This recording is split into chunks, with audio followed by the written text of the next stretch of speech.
میرا یہ ازبکستان جانا ہوا. یہاں سے لاہور سے فلائٹ تھی، تاشکند کی 2 گھنٹے کی فلائٹ تھی. یہاں سے وہاں کا وقت یہ بالکل ہمارے لاہور اور یہ ایک جیسا ہی وقت ہے بالکل. اگر وہاں ظہر کی نماز یا عصر کی نماز اگر 4 بجے تھی تو یہاں بھی وہی بالکل ایک جیسا وقت.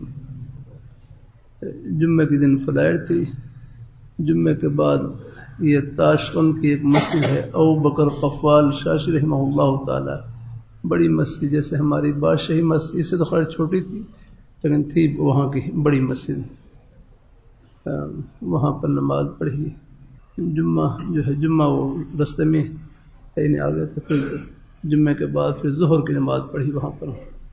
پھر ہمارے رہبر نے بتلایا کہ یہاں پیچھے ایک میوزیم ہے، وہاں پر قرآن پاک کا وہ عظیم مبارک نسخہ رکھا ہوا ہے کہ جس کی تلاوت کرتے ہوئے حضرت عثمان غنی ذی النورین رضی اللہ تعالیٰ عنہ شہید ہوئے.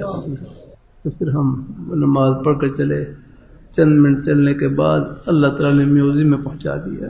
جب اندر داخل ہوئے تو اللہ تعالیٰ نے قرآن پاک کے اس عظیم نسخے کی زیارت سے آنکھیں ٹھنڈی کرنے کی توفیق عطا فرمائی.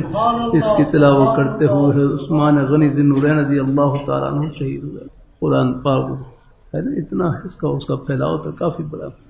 کہتے ہیں وہ ہرن کی جھلی کے اوپر لکھا ہوا ہے، اور جو کھلا ہوا تھا وہاں پر آیت 8ویں پارے کی آیت لکھی ہوئی وَنَادَى أَصْحَابُ الْجَنَّةِ أَصْحَابَ النَّارِ أَنْ قَدْ وَجَدْنَا مَا وَعَدَنَا رَبُّنَا حَقًّا.